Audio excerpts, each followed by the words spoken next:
বিসমিল্লাহ রহমান রহিম। আসসালামু আলাইকুম রহমতুল্লাহ। সজীব ভুঁইয়া দেশের স্বাধীনতা নিয়ে যে মন্তব্য করতেছে, সজীব ভুঁইয়া কি ওই সময় ছিলেন? দেশের একমাত্র স্বাধীনতা ঘোষক স্বাধীনতা ঘোষণা দিয়েছেন শহীদ প্রেসিডেন্ট জিয়াউর রহমান। সজীব ভুঁইয়া অতিরিক্ত বাড়াবাড়ি করে। কোন বলে বাড়াবাড়ি করে? আমরা সাধারণ মানুষ, দেশের জনগণ এগুলো বুঝি না।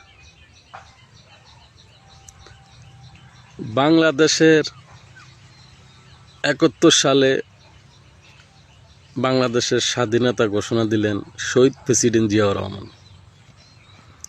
সজীব ভুঁইয়া এখন বহুত কথা বলে,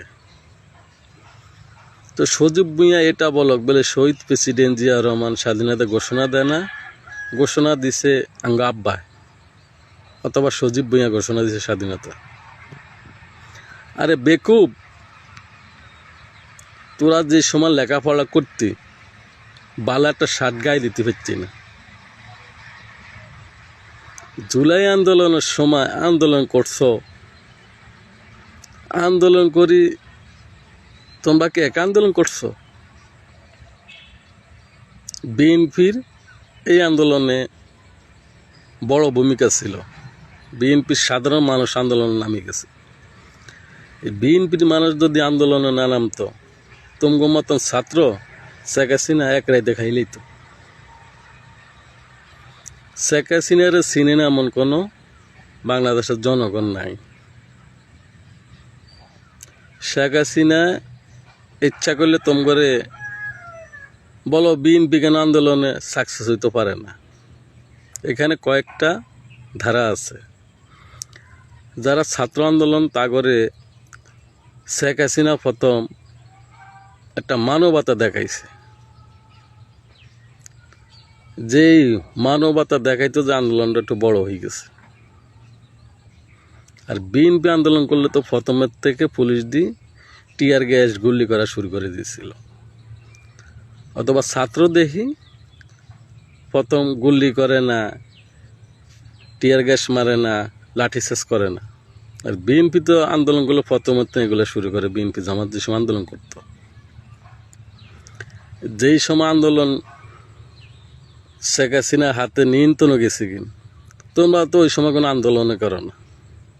একমাত্র ওই সময় আন্দোলনও ছিল বিএনপি। বিএনপি সাহস দিয়ে তোমরে মাঠে রাখছে, আবার আন্দোলন নতুন করে শুরু হয়েছে। জামাত দেশের কোনো ভূমিকা নাই বাংলাদেশের। তারা ৭১ সালে ছিল বাংলাদেশের বিপক্ষে, তারা এখন কেন বাংলাদেশের পক্ষে থাকবো? জামাতের বাংলাদেশে কোনো অবদান নাই। জামাত বিরোধী দল হয়েছে এখন একমাত্র আওয়ামী লীগ না থাকার কারণে দেশে। আওয়ামী লীগ যদি নির্বাচন করতে পারতো তারা 10টা আসনও পাইত না। জামাত এনসিপি, আপনারা কি দেখছেন প্রিয় দেশবাসী? কোনো ছাত্ররা, যে কোনো দেশের আন্দোলনে ছাত্ররা আগে প্রথম কাতারও থাকে। কোনো আন্দোলনে দেখছেন আপনারা কোনো ছাত্ররা দেশের উপদেষ্টা হইতে, দেশের সাথে সাথে রাজনৈতিক দল করতে? আমরা দেখি না, আমরা শুনিও না।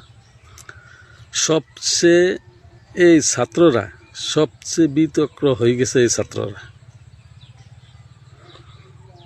ছাত্ররা এখন হাজার হাজার কোটি কোটি টাকার মালিক। এই এনসিপি যত পোলাপাইন আছে, লেদা পোলাপাইন, ফিটার গাইনা পোলাপাইন এমপি হয়েছে। একমাত্র ডক্টর ইউনূসে তা করে পাশ করে আনাইছে। সজীব ভুঁইয়া ফিটার গাইনা বাচ্চা, দেশে বহুত কিছু বুঝে। আর ছাগলের বাচ্চা, ছাগল দেশের সম্বন্ধে কি বুঝস? সেদিনকার পোলাপাইন, আজ্জা পোলাপাইন দেশে বহুত কিছু বুঝে। 29 সাল তাহলে ক্ষমতা থাকতে চাইছিলাম, আঙ্গুরা অফার দিছে, আর থাকস না কা? বাহ, একেবারে আকাশের চাঁদ পাই গেছে। হাজার হাজার কোটি টাকা, ওই সময় বহুত কিছু।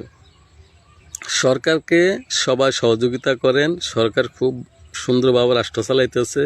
আমরা সরকারের সহযোগিতা করি দেশের জনগণ। দেশ সুন্দর চলাইতে চাইলে দেশের সরকারকে সবার সহযোগিতা করবেন। আল্লাহ হাফেজ।